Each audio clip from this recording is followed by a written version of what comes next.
I wanted to share a freshwater double hammock tutorial with you today. So if you can do a double hammock carry, you can do this freshwater finish to the double hammock carry. And not only is it really beautiful, but it eliminates the rucksack straps that a lot of people hate. So you won't have rucksack straps. You'll have no squeezing around here that you can sometimes get from rucksack straps. It kind of distributes more of the weight to the chest. And I am going to use my beautiful Atlantis wrap today. Purple, blue, green gradation, very cool colors, very wintry or watery, which can also be very summery. I just love this wrap, and I have it in stock in my store in most sizes. So I'm going to be showing that off for you today. Now, this is almost exactly the same as a regular double hammock carry, but I also, in addition to showing you the freshwater variation, I also want to really talk about the height your baby should be on your back for it to be most comfortable. How high or low can you have baby in a double hammock carry? And also tightening the double hammock chest pass, because that is something a lot of people struggle with. It's probably the most asked question I get about double hammock carry is, how do I get that chest pass tight? So I'm going to try to cover all of that, but pretty quickly and not make this too long. We'll go for under 10 minutes. Raise your hand if you think I can do it. And if you've seen any of my lives before, you probably don't think I can do it, because I get into like, oh, while I'm here, let me show you other stuff. But I'm going to go for it. So I hope you're rooting for me. By the way, if you're watching this in replay, give me #replay in the comments so I know you are there. What is this? This is Monday, Martin Luther King Jr. Day in the afternoon, depending on your time zone. So if that's when you're watching it, you're probably live with me. Let me know also, do you have trouble with the double hammock chest pass? Is that something that you have struggled with or you're currently struggling with? Let me know in the comments. Now, for a standard double hammock carry like we're going to do, we start off center. So this is the middle marker on my wrap. I'm not going to put this point on my baby's back.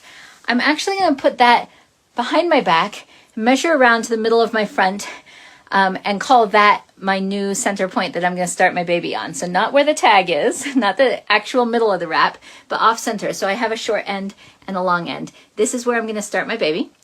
So let's go ahead and get baby. I'm using my little demo doll rather than my toddler doll because it's going to help me illustrate some things about how high or low your baby can be in this carry. All right. I'm going to get baby on my back. You can do that however you are practiced and comfortable doing that. I'm going to do a Superman toss. All right, baby's on my back. Now, my long end is over here on this side, and my short end is on this side.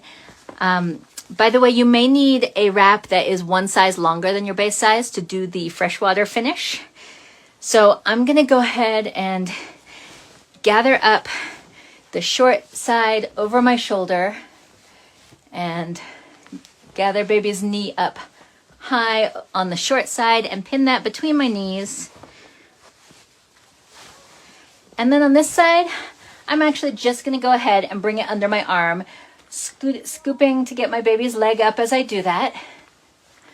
Because with a double hammock carry, you're going to bring one side under your arm to make the chest pass. Now here's where we can talk about the height your baby should be, because you need to start at the right height and keep it at the right height as you go. If I spread this, you're not going to spread yet, but I know I'm going to end up spreading this to make the chest pass. So the bottom of the chest pass is going to be under your breasts, and it's going to be on me, it's going to be right here. So if I want most of my baby's weight to be carried by the chest pass, which is what makes this carry so supportive and so not shoulder heavy, then I'm going to want my baby lower than I have my baby. I'm going to want my baby's bottom just a little lower than the bottom of my chest pass.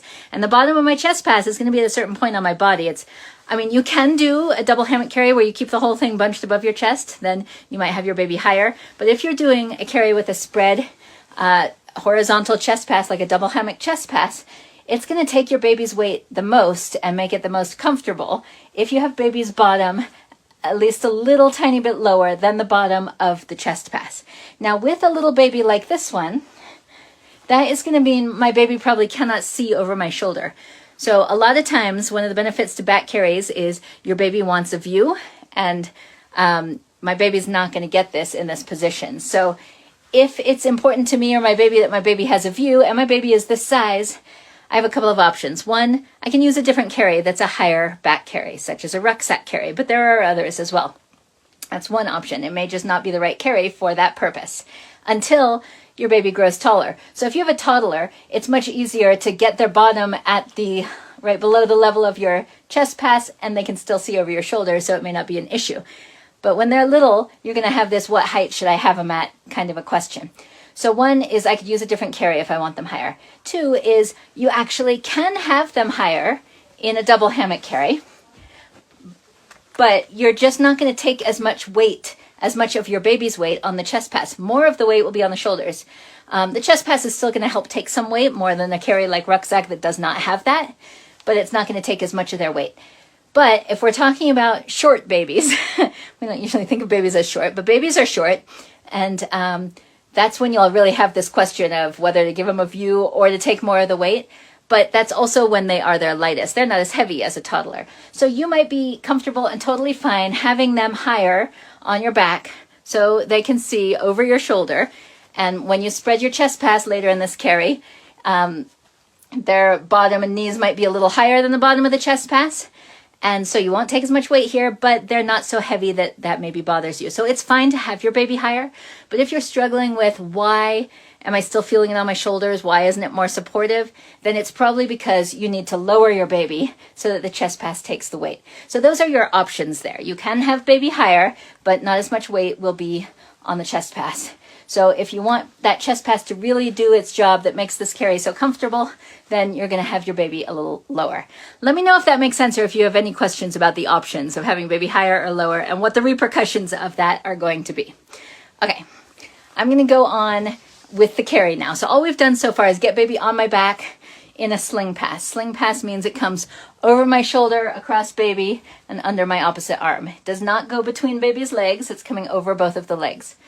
While we were sitting here chit-chatting and I was moving baby up and down, totally lost the seat on this side, so I'm just going to reach back and pull that bunch all the way to my baby's knee and get my baby well seated again. Okay. Okay, good. So once you have your baby in your sling pass and at the height you want, we're going to go ahead and pull this across our chest. There are several different ways you can do the chest pass, so different ways may work for different people. But I'm going to suggest in this video, try just keeping it bunched as you pull it across your chest, and we will spread it out a couple of steps later. So keeping it bunched is nice for a couple of reasons. It can help keep both the bottom and the top rail snug. If you are just pulling the top rail across and you drop that bottom rail, your baby can straighten the legs and lose the seat on both sides. So keeping it bunched helps you keep the whole thing tight together, keeping that seat for baby. Okay. Another thing is that it's simpler to keep it all together. If you're trying to tighten the whole width of it, it's sort of more to keep an eye on. So if you're newer or struggle with the tightening of the chest pass, try this, keeping it bunched at this stage. Now, the next thing you may notice is that I'm going over my shoulder pass. Usually with double hammock, I would bring it under the shoulder pass. However, I'm showing you how to do a freshwater finish. And even though we're not at the end of the carry, it starts right here where you go over the shoulder tail. So that actually should make this easier because you don't have to reach under and thread it through. You don't have to change positions. You just go right over it. I'm still holding the shoulder tail in my knees because I want to hold it more securely than just having this over it. But that goes right over it. And we're going to come around to this side. And now we're going to spread the second pass over baby. So I'm going to reach for that top purple rail with my other hand. So I can pull it up across my baby. I'm now going to go ahead and make sure I have the whole chest pass still tight as I'm pulling this around and doing the second pass. And I will gather it up here. All right, so this is what the second pass looks like right now. Now here, if you've done double hammock carry before, you know that we like to suggest doing an L pull here. It's called an L pull because you're going to pull your shoulder tail up and the pass you just did out to the side like a capital letter L or possibly a backwards capital letter L. It doesn't matter whether it's pointing right or left. It's just making that right angle, like a capital letter L. So here, because I have the shoulder pass pinned under the chest pass, it's a little different. Usually this would be loose and I would pull it upward. Well, I still want to do that while keeping it trapped under here. So what I'm going to do is I'm actually going to get my hand around it and reach back here. So even though I don't have any tail to work with, I still grabbed the tail as it's coming over my shoulder, reaching behind me. And then this one is still coming out to the side, and I'm going to still, and I'll go ahead and let it out of my knees because I'm holding it now at my shoulder.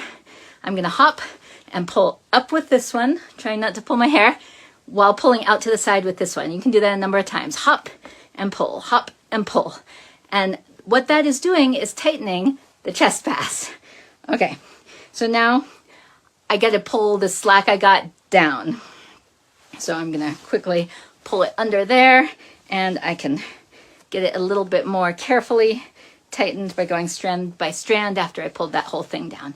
Okay, now we haven't spread the whole chest pass, so really what we want to make sure is tight at this point is the top rail.